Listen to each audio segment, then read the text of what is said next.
इस वीडियो में हम लोग पढ़ेंगे DElEd first semester math lesson 4 के बारे में।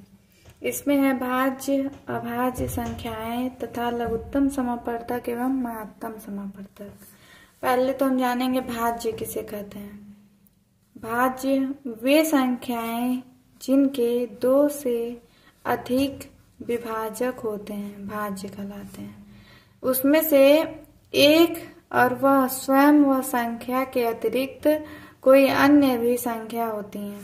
जैसे 6 है तो 1 और 6 इन दोनों के अतिरिक्त ये 2 से भी और 3 से भी विभाजित किया जा सकता है, इसीलिए 6 एक क्या है, भाज्य संख्या।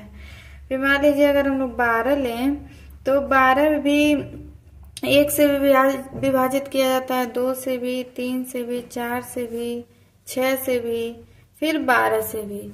इसलिए ये 2 से अधिक संख्या से विभाजित किया जा सकता है इसको, इसलिए 12 भी एक क्या है, भाज्य संख्या है। अब देखिए अभाज्य संख्या किसे कहते हैं। वे संख्याएं जिनके 2 विभाजक होते हैं अभाज्य संख्या कहलाती है। 2 विभाजक मतलब एक तो 1 रहेगा और एक वह खुद वह संख्या जो संख्या दिया गया रहता है। जैसे मान लीजिए 7 है, ये कौन सी संख्या है, 7 को बस 1 से विभाजित कर सकते हैं और वह स्वयं से विभाजित हो सकता है, तो ये बस 2 ही संख्या से विभाजित हो सकता है, इसीलिए ये अभाज्य संख्या है। अभी 11 लेके चले तो 11 भी केवल 1 से विभाजित होगा और 11 से विभाजित होगा, इसलिए 11 भी क्या है, अभाज्य संख्या है। आपको क्वेश्चन में मतलब पूछेगा कि 12 को मतलब क्या 12 एक भाज्य संख्या है कि नहीं, तो उसमें आपको जवाब देना पड़ेगा कि 12 एक भाज्य संख्या है।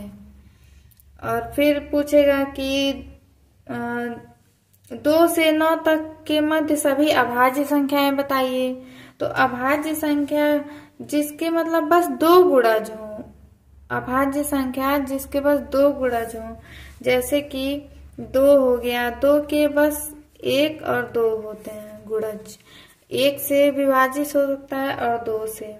अब मान लीजिए 3 दिया है तो 3 1 से होता है और 3 से होता है, ये भी क्या है, ये अभाज्य संख्या है। अभी 4 को ले लिया जाए तो 4 तो 1 से भी होगा, 2 से भी होगा, 4 से भी होगा, तो ये 2 से अधिक संख्याओं से विभाजित हो सकता है, इसलिए ये अभाज्य संख्या है, ये भाज्य संख्या है, ये अभाज्य है, ये भी अभाज्य है। अब इसके आगे मान लीजिए ले लें 5 को भी सिर्फ 1 और 5 से विभाजित किया जा सकता है, इसलिए ये भी क्या हो गया, अभाज्य हो गया।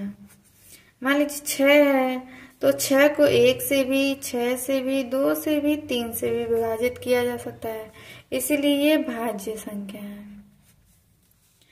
7 तो आपको पता है अभाज्य संख्या है।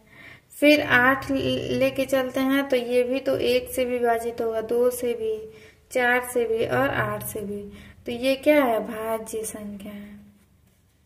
9 भी, इसे देखिए जो बस 2 अंकों से विभाजित हो सके, या तो वो खुद से या 1 से, तो वो अभाज्य संख्याएं होंगी।